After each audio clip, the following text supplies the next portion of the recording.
अपना इंट्रोडक्शन दीजिए। મારું નામ ખોડિયાતર મંત્ર છે। મારા મમ્મીનું નામ મારી બેન છે। મારા પપ્પાનું નામ પેથાભાઈ છે। હું આદિરામ એજ્યુકેશનમાં ભણું છું। આજે હું તમને એક વાર્તા સંભળાવી। એક હતા ચક્કાભાઈ, એક હતી ચક્કીબેન।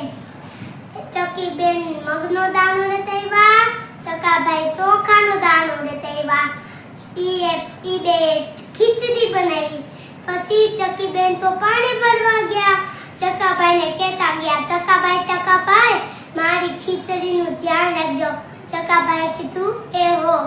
પછી ચક્કીબેન તો પાણી ભરવા ગયા। પછી થોડીક વારમાં ચક્કાભાઈને બહુ ભૂખ લાગી। એ સોચ્યું કે હું થોડીક એવી તપેલામાંથી ખીચડી કાઢીને ખાઈ લઉં। તો એ થોડીક એવી ખીચડી ખાધી। એમ કરીને આખા ખાઈ ખીચડી। અને પછી ચક્કીબેન પાણી ભરીને આવતા રહ્યા। એને બહાનું બનાવી દીધું। એ કીધું ચક્કીબેને કે ચક્કાભાઈ મારી ખીચડી ક્યાં હે? ચક્કાભાઈ કીધું કે રાજાના કૂતરાએ ખાઈ લીધી। પછી રાજા પાસે ગયા।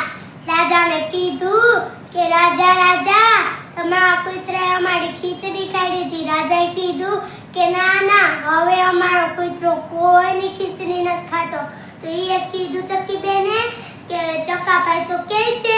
તો પછી સેનાપતિએ કીધું કે હાલો પેટ કાપો। જેના પેટમાંથી ખીચડી નીકળે એને કુંડામાં ઊંધો લટકાવવો પડે। પછી તો ચક્કાભાઈ બહુ ગભરાઈ ગયા। પછી ચક્કાભાઈ કીધું સાચું કે ના મેચ ખાઈ લીધી હતી મેચ।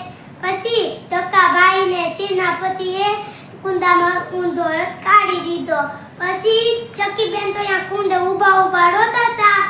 એક હેને ગાયનો ગોવાળ આવ્યો। એને કીધું કે ગોવાળભાઈ મારા ચક્કાભાઈને ગાડી દો ને, હું તમને ખીર પૂરી ખવડાવી। એ કીધું કે ના મને તો ઘરે જઈને એને મસ્તીનું ખાવું છે। તો પછી ઉપર એક વાંદરી બેન બેઠા હતા। એ સોચ્યું કે ખીર પૂરી ખાવા મળી, હું આની મદદ કરી લઉં। પછી એ કીધું કે ચક્કીબેન તમે ચિંતા ના કરો, હું તમારા ચક્કાભાઈને ગાડી દે। પછી ચક્કાભાઈને ગાડી દીધા। અને પછી એને ચક્કીબેન ઘરે એને કીધું કે કાલે તમે ઘરે આવજો, હું તમને એને ખીર પૂરી ખવડાવી।